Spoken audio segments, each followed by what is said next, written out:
नमस्ते दोस्तों, मैं मनीष चैनल पे आपका स्वागत है।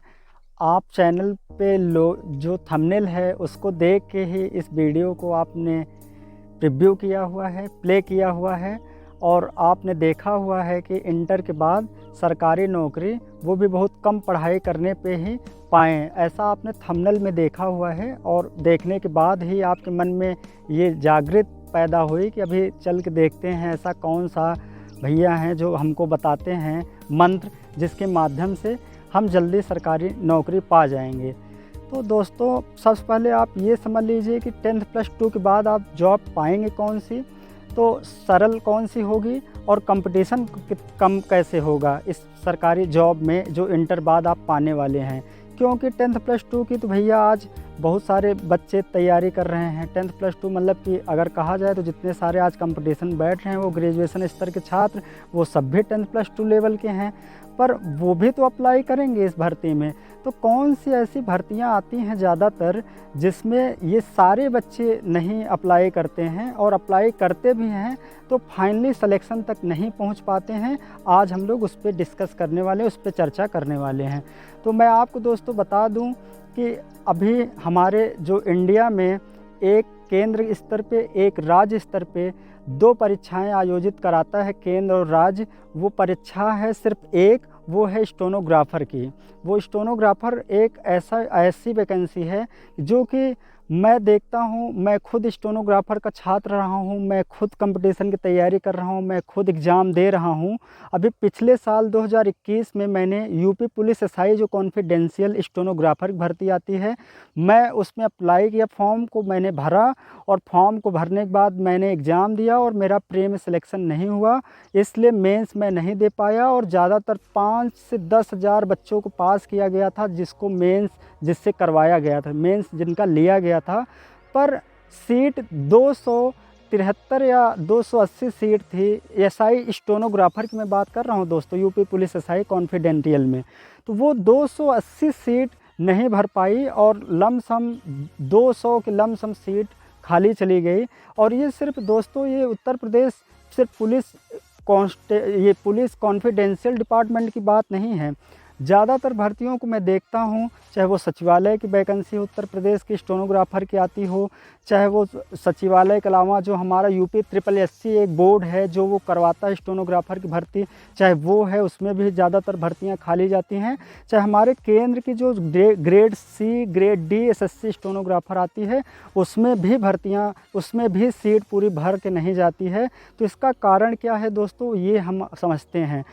अभी सबसे पहले देखा जाए तो जितने सारे बच्चे फ्रेशर हैं जो इंटर पास करने के बाद इस क्षेत्र, इस लाइन में आते हैं और फिर उनको बात ये समझ में नहीं आती कि कौन सा ऐसा पहलू पकड़ा जाए, कौन सी ऐसी भर्ती या जॉब को पकड़ा जाए जिसकी अच्छे से तैयारी हो पाए और जल्दी से नौकरी पा जाए। तो अभी जो 10th प्लस 2 की जो SSC करवा रही है 10th प्लस 2 में, इसमें जो क्लर्क की है, पोस्टल ऑफिसर की, अभी कहा जाए 10th प्लस 2 पे तो अभी स्टेनोग्राफ़र के अलावा बहुत सारी भर्तियां आती हैं दोस्तों, आप जानते भी हैं, चाहे वो स्टेट की हो चाहे वो केंद्र की हो। मगर अगर उसमें कोई स्किल्स नहीं मांग रहा है, स्किल्स का मतलब है कि जैसे कि मान लीजिए कि आप जानते होंगे कि शॉर्ट हैंड की परीक्षा देने के लिए शॉर्ट हैंड बहुत ज़रूरत है। यानी कि जो आप स्टेनोग्राफ़र परीक्षा देंगे उत्तर प्रदेश या तो केंद्र सरकार की, इसमें प्री में तो जो आप देंगे ही, साथ में सबसे बड़ा जो डिपेंड ऑन है ये पूरा पेपर का सिलेबस है वो है आंसू लिप। आंसू लिप का मतलब है शॉर्ट हैंड। शॉर्ट हैंड एक ऐसी भाषा है दोस्तों जो आपने देखा होगा कि उर्दू भाषा में लिखी हुई होती है पर वो उर्दू नहीं होती है। तो उस भाषा को सीखने के लिए बच्चों को जब बताया जाता है, दिखाया जाता है तो उनको बहुत लगता है कि यार ये तो बहुत कठिन है, सीखना बहुत मुश्किल है। पर ऐसा कुछ भी नहीं है, ये एक नई भाषा है। जब आप इसको सीखेंगे तो आपके अंदर एक अलग ही जुनून होगा, उत्साह होगा और जो देखेगा जब वो आपकी तारीफ़ करेगा कि वाह तुम तो एक और अच्छी भाषा सीख ले रहे हो जो कि मैं नहीं सीख पा रहा हूँ, तो आपके अंदर दोस्तों और थोड़ा सा जुनून आएगा। कहने का मतलब ये है मेरा कि सिर्फ 1 घंटे हर दिन आपको देना है, 6 महीने आपकी सिलेबस कंप्लीट होने में लगेंगे और 6 महीने आपको उसकी स्पीड बढ़ाने में लगेंगे। मात्र 1 साल के टाइम में आप शॉर्ट हैंड सीख ले रहे हैं और हिंदी अंग्रेज़ी टाइपिंग सीख ले रहे हैं। आपकी ये तैयारी इंटर बाद से ही शुरू हो जाएगी और इस वीडियो को देखने के बाद अभी मैं इसी वीडियो में ही आपको बताने वाला हूं कि आप शॉर्ट हैंड कहां से सीखेंगे और कैसे इसको बहुत अच्छी तरीके से सीख पाएंगे, जो कि हमारा एसएससी स्टेनोग्राफर है या तो फिर स्टेट लेवल की जो भर्तियों का हमारा स्टेनोग्राफर की भर्तियां आ रही हैं, चाहे वो उसका हो, वो सेकेंड फेस उसका आप कैसे तैयार कर पाएंगे, ये अभी मैं थोड़ी देर में बताने वाला हूँ। तो ये तो रही बात शॉर्ट हैंड की जो सबसे इम्पॉर्टेंट है। अब जैसे कि आप थंबनेल देख के आए हैं, करे ये बताइए कि फिर अभी हमको रीजनिंग तो पढ़ना ही है, हमको मैथ तो पढ़ना ही है। तो भैया आपको बता दें कि हम जो इंटर तक अभी तक पढ़े हैं, इंटर तक में हमने अब तक में हिंदी पढ़ा हुआ है, अब तक में हिस्ट्री पढ़ा हुआ है, इकोनॉमिक्स भी पढ़ा हुआ है, साइंस भी पढ़ा हुआ है। तो ये जो चीज़ें पढ़ी हुई हैं 10 के स्तर के लेवल की, ऐसी बात तो है नहीं कि मुझे अब शुरू से सीखने की ज़रूरत है। साइंस, हिंदी, मैथ या जो भी सब्जेक्ट हैं ये पढ़े पढ़ाए हैं दोस्तों। बस आपको क्या करना है, इनको मांझना है। और मांझने के लिए हमारे पास ये जो मार्केट में रेफरेंस बुक आ रही हैं वो लूसेंट की बुक है। अभी आप एक लूसेंट की बुक उठाते हैं तो उसमें सारे के सारे जीएस आपके जीके, जीएस, स्टैटिक जीके वो सारे कवर हो जाते हैं। तो ये तो ऐसे तो आपको जीके तैयार कर लेना है। और आज बेसिकली अभी इतनी पतली सी जो है लूसेंट की बुक आती है, अगर मैं कहूँगा कि आप उसको पढ़ेंगे तो 1 महीने में ख़त्म हो जाएगा। मात्र 2 ही घंटे रोज़ पढ़ना है। और अगर उसको 2-3 महीने पढ़ लेंगे तो आपके दिमाग में आएगा क्यों नहीं, 100% आएगा, इसलिए कि आप इसके पहले पढ़े हैं। अब दूसरी बात कर लेते हैं दोस्तों मैथ की। बहुत बच्चों को मैथ से बहुत डर लगता है, बहुत बच्चों को इंग्लिश से बहुत डर लगता है। डरने की बात नहीं है, इसलिए कि डरने की बात तब होती कि जब हम कक्षा 1 में थे और कक्षा 1 से 5 तक जब सफ़र किए तो हम मैंने अब तक तो ऐसा लड़का नहीं देखा कि जो गिनती पढ़ा ना पढ़ा हो भैया। सब पढ़े हैं, जोड़ घटाना गुणा भाग सब लगाए हैं। वो बात अलग है कि जब आप कक्षा 5 के बाद आप गए और उसमें लघुत्तम, समापवर्तक, मस और फिर संख्यात्मक, मान, योग ये सब आने लगा, तब हम लोग इसको छोड़ के भागने लगे कि मोहन ने श्याम को राजू से 500 रुपये उधार लेके दिए, 3 साल के बाद अभी उसका ब्याज बताइए। तो अब हमारा दिमाग ख़राब हो गया कि अरे यार मैथ तो बहुत टफ है। अब बात रही अंग्रेज़ी की, इंग्लिश की। अब इंग्लिश तो हमको पढ़ना ABCD आ ही रहा है और साथ ही साथ में हम किताब भी थोड़ा बहुत अटक अटक के पढ़ लेते थे। फिर कभी हमने ग्रामर पढ़ने की कोशिश करी है और कभी कोचिंग लगा के हमने ग्रामर पढ़ा हुआ है और उसमें नाउन, प्रोनाउन, एडजेक्टिव हमको पढ़ाया गया और हमने पढ़ा भी है। पर यही बात है कि अभी हमको आ नहीं रही है, पर अगर पढ़ लेंगे तो हमारा वो कंप्लीट हो जाएगा। तो आपका लूसेंट से GS कंप्लीट हो जा रहा है। एक रीजनिंग की बुक आएगी, जो कि रीजनिंग की बुक आज मार्केट में बहुत सारी मिल रही हैं, आप उनको ले लेते हैं तो उसमें ज़्यादा से ज़्यादा 20 से 30 चैप्टर होगा। लेसन मैं बोल रहा हूँ 30 लेसन होगा और वो 30 लेसन आपके हाथों में, वो 30 दिन में आप ख़त्म कर दिए, 60 दिन में ख़त्म कर दिए, वो आपके ऊपर निर्धारित होता है कि आप कितने दिन ख़त्म करेंगे। तो मेरा लूसेंट हो गया, मेरी रीजनिंग हो गई। अब बात आती है दोस्तों हमारी इंग्लिश की। इंग्लिश में मात्र 10 लेसन है दोस्तों, 10 लेसन। और इंग्लिश की आपको स्टेट में ज़रूरत नहीं पड़ेगी। आप स्टेट की अगर कोई भर्ती स्टेनोग्राफर की अगर भर्ती का आप एग्ज़ाम दे रहे हो, तो मैंने तो अभी तक ऐसा एग्ज़ाम कोई नहीं दिया जिसमें कि इंग्लिश भी मांगता हो। वो स्टेट लेवल की मैं बात कर रहा हूँ दोस्तों। पर आप स्पेशली स्टेनोग्राफर, अगर SSC स्टेनोग्राफर का आप स्टेट नहीं, आप केंद्र स्तर पे परीक्षा देते हैं, तो उसमें आपका 100 नंबर का इंग्लिश का ही सिर्फ क्वेश्चन आता है। और 100 नंबर में मात्र 10 लेसन के जो हैं, 10 लेसन, ज़्यादा से ज़्यादा 10 लेसन के ही आपके सारे क्वेश्चन मिलेंगे। यानी एक लेसन के 10 क्वेश्चन और 10 लेसन के 100 क्वेश्चन। तो आप दोस्तों ग्रामर पढ़ ही चुके हैं, उसमें डायरेक्ट इनडायरेक्ट आएगा, आइडियम्स फ्रेसेज आएंगे, एक्टिव पैसिव आएगा और उसके बाद पैसेज आता है, पजल्स आते हैं। ऐसे मिला के आपके 10 चैप्टर बनते हैं, जिसमें से मुझे लगता है कि सबसे कठिन मतलब एंटोनिम सिनोनिम्स है। अभी कहा जाए हिंदी में विलोम शब्द, पर्यायवाची शब्द, अभी ये कौन कितना याद कर पाया है। जैसे कि आप स्टैटिक जीके ले ली, अभी आप करंट की जो जीके है उसको ले लीजिए, तो अभी ज़्यादा तो मुझे नहीं लगता कि कोई याद कर पाए। हाँ ये है कि आप नज़र देखते रहेंगे तो मुझे लगता है 2-3 टॉपिक अगर आप छोड़ देते हैं तब भी तो 70 नंबर का आप तैयार कर लेंगे। यानी 50 नंबर की GS और 50 नंबर की रीजनिंग। और फिर आपको मैथ से डर लगती है तो आप मैथ मत तैयार करिए। आप 70 नंबर, अभी जो 100 नंबर का है उसमें से आप 70 नंबर का सिर्फ इंग्लिश तैयार कर लेते हैं। और प्री में आप OBC हैं तो आपको 120 प्लस लाना है। अगर आप सामान्य से हैं तो आपको 31 प्लस लाना है। आप SC ST हैं तो आप 100 प्लस लाइए और आपका प्री 100% निकलेगा दोस्तों। और उसके बाद फिर आपको सेकेंड फेज़ में शॉर्ट हैंड, अभी वहाँ न मात्र का शॉर्ट हैंड और इतना सरल शब्द बोला जाता है, मैं बच्चों के मुंह से सुना हूँ। अभी मुझे तो मौका नहीं मिला है देने के लिए, पढ़ा भले इतने दिन से रहा हूँ, पर मुझे मौका अब तक नहीं मिला है कि मैं शॉर्ट हैंड दे पाऊँ। कारण ये है दोस्तों कि कुछ मेरी भी गलतियाँ थीं, बचपन मुझे बातें कुछ समझ में नहीं आती थी, और क्या इंग्लिश से हमेशा भाग रहा था, मैथ से हमेशा भाग रहा था, और तमाम तरीके की भर्तियाँ जो शुरू से आ रही थी और सब में मैं डाल रहा था, और किसी एक special purpose point of view से मैंने तैयारी नहीं करी अपनी। इसलिए आज दोस्तों वीडियो के माध्यम से आपको मुझे जानकारी देनी पड़ रही है। तो आपको सबसे पहले ये सोचना है कि मुझे करना क्या है। अगर आपका लक्ष्य सिर्फ स्टेनोग्राफर ही बनना है, स्टेनोग्राफर का मतलब आपका लक्ष्य यही है कि हमको 10+2 के बाद हमको सरकारी नौकरी चाहिए, किसी भी हाल में चाहिए, और मेरा ग्रेजुएशन कंप्लीट होने तक में चाहिए, तो आपको मैं दोस्तों बता दूं कि आप इस प्लेटफॉर्म को पकड़ लीजिए। डिस्ट्रैक्शन बीच में बहुत सारे आने वाले हैं, आएंगे भी। कोई बोलेगा कि अरे यार तुम काहे स्टेनोग्राफर अपनी जान दे रहे हो, इसमें कोई शॉर्ट हैंड जल्दी सीख ही नहीं पाता है, तुम का उखाड़ लोगे, हम 3 साल सीख रहे हैं, हम तो लिख ही नहीं पा रहे हैं, तुम क्या कर लोगे। तो उनकी बातों में मत आइए दोस्तों। आप क्या कर सकते हैं ये आपसे ज़्यादा कोई नहीं जान सकता। मुझे मालूम है ना कि पबजी गेम मुझे खेलना नहीं आता, कोई दे देगा तो मैं नहीं खेल पाऊँगा, मगर हो सकता है कि आप पबजी गेम खेल पाएँ। आपको अगर पबजी गेम कोई दे दे तो मुझे लग रहा है कि आप उसको फाड़ दें, आप उसको मतलब कि जिसको मैं कहूँ या आप जिसको चाहें उसको आप सिखा सकते हैं। आप सोचिए आप कैसे सीखे, वो आपके अंदर जो काबिलियत डेवलप हुई वो मुझसे अलग है कि नहीं है। अभी आप ये ज़रा सोच के देखिए कि जो मेरे अंदर है शायद वो आपके अंदर नहीं है, जो आपके अंदर है वो मेरे अंदर नहीं है।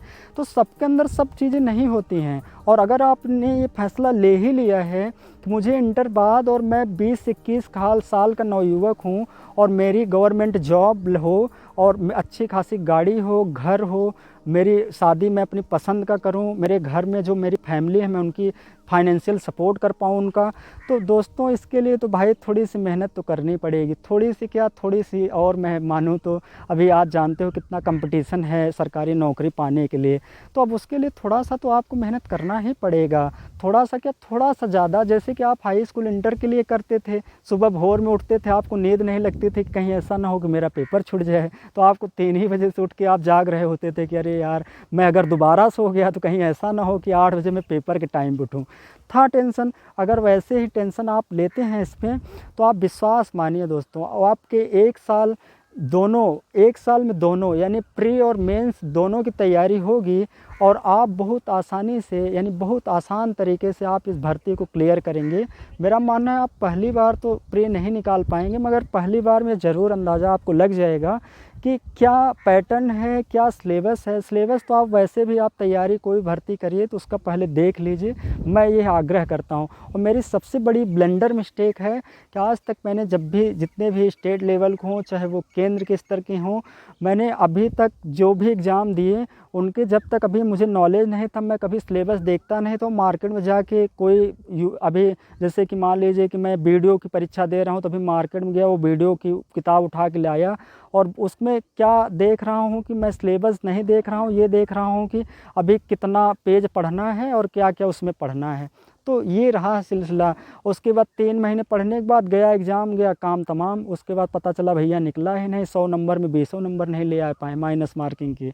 तो ये सिचुएशंस था। तो ये गलतियां आप नहीं करेंगे, आपको एकदम स्ट्रेटेजिक मुताबिक करना है। हर दिन आपको सिलेबस सामने अगर है तो एक एक टिक लगा लगा के आपको अपने माइंड को ये समझाना भी है कि मेरा ये ख़त्म, ये कंप्लीट, ये कंप्लीट, ये कंप्लीट। इस प्रकार से आप प्री और मेंस दोनों की आप जर्नी तैयार कर पाएंगे। तो ये तो मैंने बताया जीएस, और आपकी रीजनिंग हो गई, और रीजनिंग बाद आपकी इंग्लिश हो गई। सिर्फ 3 बुक हैं, 3 बुक से आप एसएससी स्टेनोग्राफर की आप जो अगर सी ग्रेड की, डी ग्रेड की अगर आप पा जाते हैं एग्ज़ाम, तो स्टार्टिंग से आपकी सैलरी कम से कम 40,000 से कम नहीं मिलती है। आपको जो अलाउंस मिलेंगे वो अलग मिलेंगे, मेडिकल भत्ता मिलेगा वो अलग मिलेगा, और आपके जैसे 3 से 4 साल बीतते हैं जॉब में, आप कम से कम 50+ हो जाते हैं। तो ये तो बात थी केंद्र की। स्टेट में अगर आएंगे तो एक आप बुक काट दीजिए, आपको फिर अंग्रेज़ी नहीं पढ़ना है, फिर थोड़ी सी मैथ पढ़ना पड़ेगा और थोड़ा सा हिंदी आपको पढ़ना पड़ेगा, मगर थोड़ा सा नहीं, थोड़ा ज़्यादा पढ़ना पड़ेगा। इसलिए कि स्टेट लेवल में कंप्यूटर की भी नॉलेज मांगता है। जैसे मैं अभी यूपी पुलिस एसआई का फिर से देने वाला हूँ अभी 2024 में, तो इसके पहले दे भी चुका हूँ।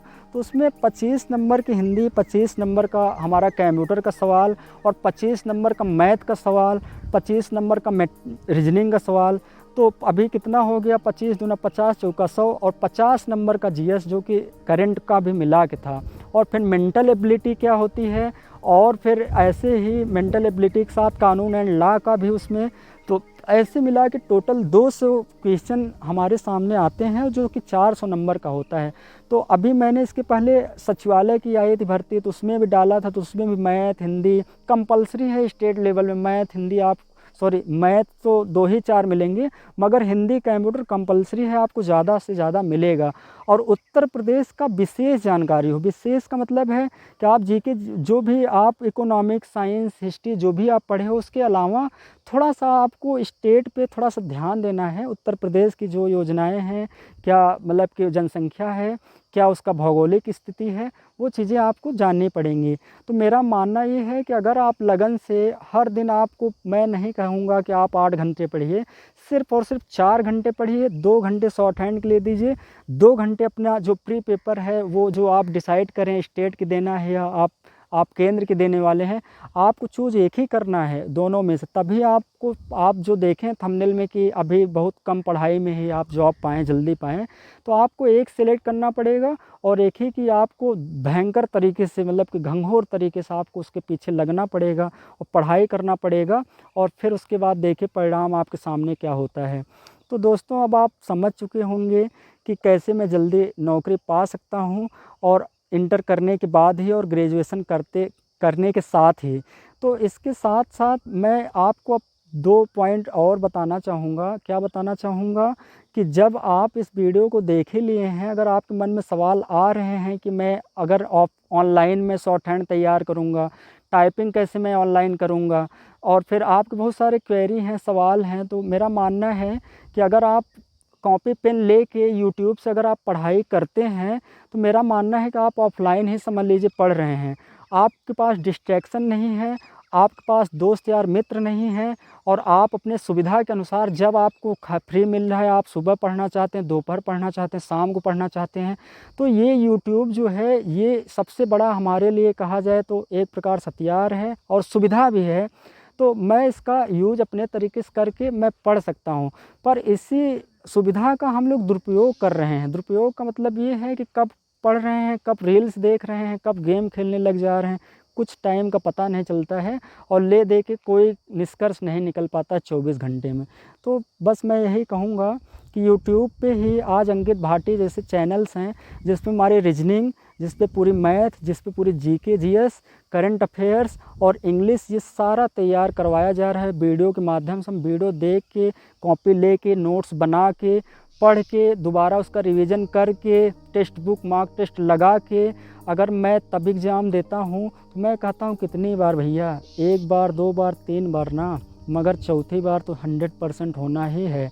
और मुझे लग रहा है कि आपके अंदर तो इतना जोश, इतना कॉन्फिडेंस है दोस्त, कि आप 2 बार नहीं, 3 बार नहीं, आप पहली बार में ही कर लोगे, पहली बार में ही हो जाओगे।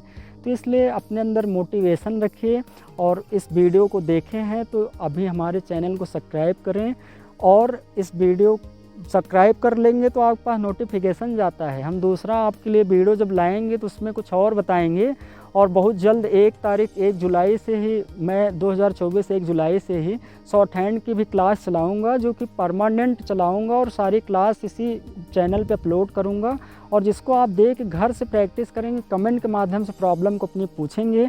और साथ ही साथ मैं टाइपिंग के लिए भी बताऊंगा कि आप अपने फ़ोन में कैसे, कौन सा कीबोर्ड खरीद के, कौन सा डिवाइस लगा के आप अपने घर बैठे फ़ोन से ही आप टाइपिंग सीख पाएंगे। तो दोस्तों, मैं इसी के साथ अपनी वाणी को विराम देता हूँ, और आपसे मैं